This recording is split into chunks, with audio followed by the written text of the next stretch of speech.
আচ্ছা 4 নম্বর না করে সঠিক এই বোনাস বোনাস 5 নম্বর বোনাস সাধারণ বোনাস। কোন ইমানদার ব্যক্তির জন্য তার ভাই এর সাথে কতদিনের বেশি কথা না বলা বৈধ নয়? 3 দিন। মাশাআল্লাহ, সঠিক উত্তর। কয় নম্বর গ্রুপ?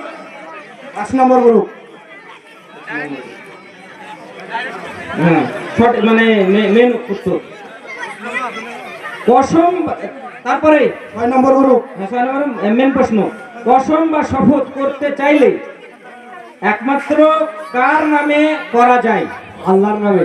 মাশাআল্লাহ, সঠিক উত্তর, একমাত্র আল্লাহ। আচ্ছা, এটা কেউ ভাববে না যে কারো জন্য সঠিক মানে সহজ উত্তর হচ্ছে। এটা আমি কিন্তু পর করছি, যার ভাগ্যে যেটা পড়ছে সেটা হবে। এটা কোনো রকম ভাবে পার্সেলিটি করার কোনো সুযোগ নাই। 7 নম্বর গ্রুপ। ঠিক আছে, 7 নম্বর গ্রুপ। পরপরই করছি কোশ্চেন, কিন্তু যার যেটা ভাগ্যে পড়ছে। যে ব্যক্তির জীবনের সর্বশেষ বাক্য হবে লা ইলাহা ইল্লাল্লাহ, সে কি পাবে? তোমার কথাটা স্পষ্ট আসলো না। জান্নাতে যাবে, জান্নাত প্রবেশ করবে। আমি বুঝতে পারছি না। জান্নাত বলেছে তো? যা, মাশাআল্লাহ, সঠিক উত্তর। 7 নম্বর গ্রুপ। তারপরে 8 নম্বর গ্রুপ। যার ভাগ্যে যেটা পড়ছে কিছু করার নাই। আমরা যদি প্রকৃতপক্ষে আল্লাহর উপর নির্ভরশীল হই, তাহলে আল্লাহ আমাদের কিভাবে রিজিক দেবেন? আমরা যদি প্রকৃতপক্ষে আল্লাহর উপর নির্ভরশীল হই, তাহলে আল্লাহ আমাদের কিভাবে রিজিক দেবেন? কিভাবে রিজিক দেবেন বলো? আমরা যদি প্রকৃতপক্ষে আল্লাহর উপর নির্ভর মানে ভরসা করি, তাহলে আল্লাহ আমাদের কিভাবে রিজিক দেবেন, কিভাবে রুজি দেবেন, কাদের মতো রুজি দেবেন? ঠিক আছে, আল্লাহর উপর যদি নির্ভরশীল থাকি আমরা, তা আল্লাহ মতন রিজিক দিবেন। তারপরে দেখো, ভাবনা আসছে বান্দার মাধ্যমে রিজিক দিবেন। হ্যাঁ, না, চলো হালালভাবে রিজিক দিবে। হালালভাবে রিজিক দিবে না, এটা হাদিসের কথা। কিভাবে আল্লাহ রিজিক দিবে? নবীর উম্মতের মতন না না, শেষ বেলা আছে। দর্শক প্রস্তুত। একটা পাখি যেমন আল্লাহর ভাষা উড়ে গিয়ে সকালবেলায় সন্ধ্যালে ফিরে আসে, ভর্তি হয়, সেইভাবে রিজিক দেবে। মাশাআল্লাহ, সঠিক উত্তর। পাখিকে যেমন আল্লাহ তাআলা রিজিক দেন, পাখি যেমন আল্লাহর উপর ভরসা করে সকালবেলা বেরিয়ে যায় আর সন্ধ্যাবেলায় পেট ভর্তি করে বাড়ি ফিরে আসে, তার বাসায় ফিরে আসে, তো অনুরূপ একজন বান্দা যদি আল্লাহর উপরে নির্ভরশীল হয়, তাহলে আল্লাহ তাআলা তেমনই ভাবে তাকে রুজি দেবেন। তবে চেষ্টা করতে হবে, পাখির মতো যেতে হবে, বাসা থেকে বের হতে হবে। বাড়িতে বসে থেকে আল্লাহ রুজি নাও দিতে পারেন আপনাকে। আচ্ছা, কিছু করার না, এগুলো একটু টাইম লাগে। হ্যাঁ, আচ্ছা, আল্লাহর নিকট অধিক পছন্দনীয় আমল কোনটি? অধিক পছন্দনীয় আমল কোনটি? আমল অনেকগুলো আছে, আমল অনেক কিছু আমরা করতে পারি, কিন্তু পছন্দনীয় আমল কোনগুলি? দান করা। দান করা। দান না, না, চলো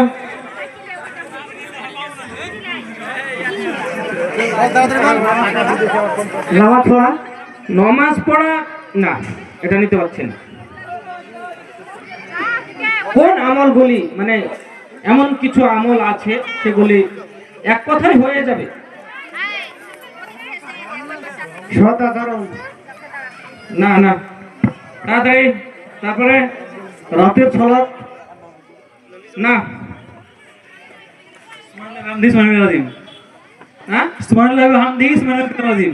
না, চলো দিকে চলো, বলো। হ্যাঁ, বলছে যে আল্লাহর নিকট অধিক পছন্দনীয় আমল কোনটি?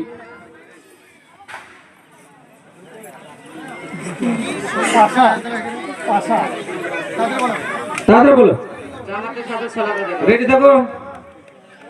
জামাতের সাথে সালাত আদায় করা। এটা আছে, কিন্তু একটা এমন একটা বিশেষ হাদিসের আছে, সেটা হচ্ছে না। সালাত আদায় করা। না, একবার বলেন প্রশ্নটা। বলছে যে আল্লাহর নিকট অধিক পছন্দনীয় আমল কোনটি? কোনো মানুষ করার পরে আল্লাহ তাআলার কাছে ক্ষমা চায়। আসলে আমরা প্রশ্নটা বুঝতে পারছি না, এটাও সমস্যা। চলেন, আখলাক চরিত্র সুন্দর হওয়া, না আল্লাহর কাছে ক্ষমা চাওয়া। না না মানুষকে সাহায্য করা। না, কেউ পারবে? এখান থেকে কেউ পারবে বলো? দর্শকের ভিতরে বলতে পারে, কেউ পারলে বলো। প্রাণী বা কোনো মানুষ যদি পিপাসা থাকে তাকে পানি খাওয়ানো। না, জিকির আজকার করা, জিকির আজকার করা। আল্লাহ না। আল্লাহর প্রতি জিকির আজকার। আচ্ছা, পারবে না? আল্লাহর প্রতি জিকির আজকার করা। না, ব্যাপারটা হচ্ছে যে আর সময় দেওয়া যাচ্ছে না।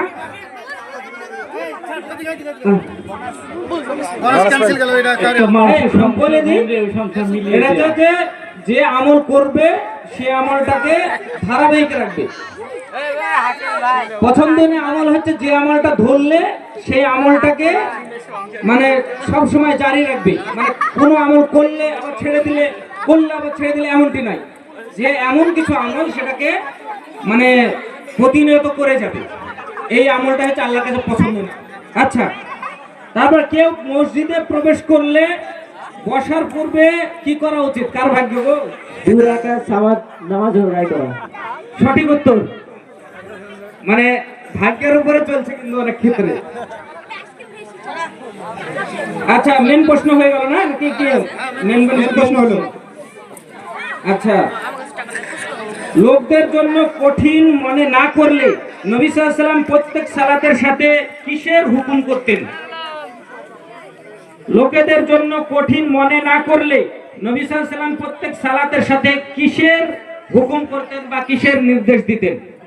জামাতে সালাত আদায় করা। কষ্টকর না, ওটা তো নমাজ।